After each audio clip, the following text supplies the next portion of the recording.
नमस्कार। आज हम जानेंगे 17वें श्लोक का अर्थ। यहाँ स्वभावतः मनुष्य मान सकता है कि शास्त्र विहित करने योग्य कर्मों का नाम कर्म है और क्रियाओं का स्वरूप से त्याग कर देना ही अकर्म है। इसमें मोहित होने की कौन सी बात है और इन्हें जानना क्या है? किंतु इतना जान लेने मात्र से ही वास्तविक कर्म अकर्म का निर्णय नहीं हो सकता। कर्मों के तत्व को भली भांति समझने की आवश्यकता है। इस भाव को स्पष्ट करने के लिए भगवान कहते हैं, श्लोक 17, कर्मणो ह्यपि बोद्धव्यं बोद्धव्यं च विकर्मणः अकर्मणश्च बोद्धव्यं गहना कर्मणो गतिः। श्लोक का अर्थ, कर्म का स्वरूप भी जानना चाहिए और अकर्म का स्वरूप भी जानना चाहिए तथा विकर्म का स्वरूप भी जानना चाहिए, क्योंकि कर्म की गति गहन है।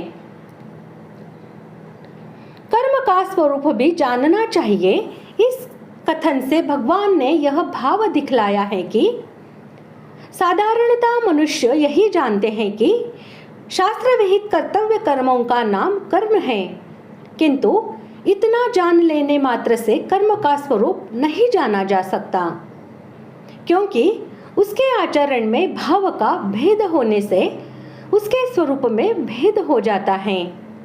अतः किस भाव से किस प्रकार की हुई कौन सी क्रिया का नाम कर्म है एवं किस स्थिति में किस मनुष्य को कौन सा शास्त्र विहित कर्म किस प्रकार करना चाहिए, इस बात को शास्त्र के ज्ञाता तत्वज्ञ महापुरुष ही ठीक ठीक जानते हैं।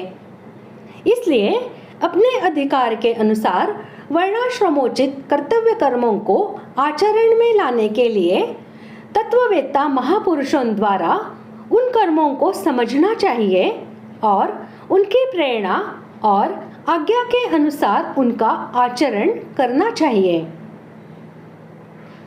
अकर्म का स्वरूप भी जानना चाहिए। इस कथन से भगवान ने यह भाव दिखलाया है कि साधारणतः मनुष्य यही समझते हैं कि मन, वाणी और शरीर द्वारा की जाने वाली क्रियाओं का स्वरूप से त्याग कर देना ही अकर्म यानी कर्मों से रहित होना है। किंतु इतना समझ लेने मात्र से अकर्म का वास्तविक स्वरूप नहीं जाना जा सकता, क्योंकि भाव के भेद से इस प्रकार का अकर्म भी कर्म या विकर्म के रूप में बदल जाता है और जिसको लोग कर्म समझते हैं वह भी अकर्म या विकर्म हो जाता है।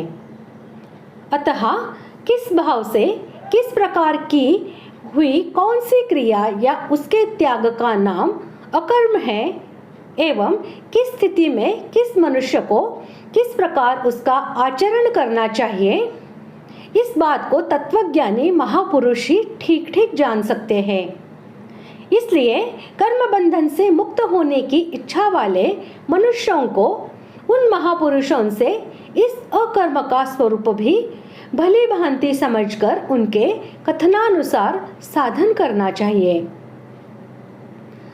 विकर्म का स्वरूप भी जानना चाहिए। इससे भगवान ने यह भाव दिखलाया है कि साधारणतः झूठ, कपट, चोरी, व्यभिचार, हिंसा आदि पाप कर्मों का नाम ही विकर्म है, यह प्रसिद्ध है।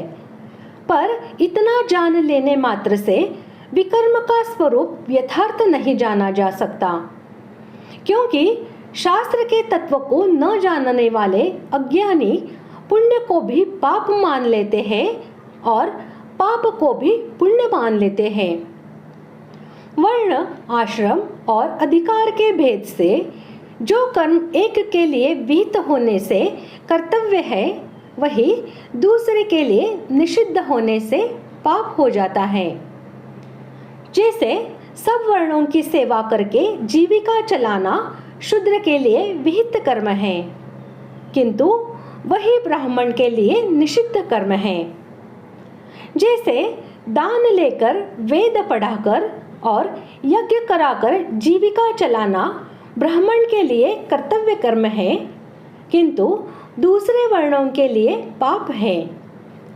जैसे गृहस्थ के लिए न्यायोपार्जित द्रव्य संग्रह करना और स्वपत्नी गमन करना धर्म है, किंतु सन्यासी के लिए कांचन और कामिनी का दर्शन स्पर्श करना भी पाप है। अतः झूठ, कपट, चोरी, व्यभिचार, हिंसा आदि जो सर्वसाधारण के लिए निषिद्ध है तथा अधिकार भेद से जो भिन्न भिन्न व्यक्तियों के लिए निषिद्ध है, उन सब का त्याग करने के लिए विकर्म के स्वरूप को भली भांति समझना चाहिए। इसका स्वरूप भी तत्ववेत्ता महापुरुष ही ठीक ठीक बतला सकते हैं। ही अव्यय यहाँ हेतुवाचक है।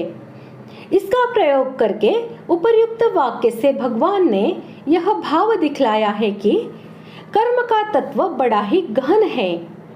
कर्म क्या है, अकर्म क्या है, विकर्म क्या है, इसका निर्णय हर एक मनुष्य नहीं कर सकता। जो विद्या बुद्धि की दृष्टि से पंडित और बुद्धिमान हैं, वे कभी कभी इसके निर्णय करने में असमर्थ हो जाते हैं।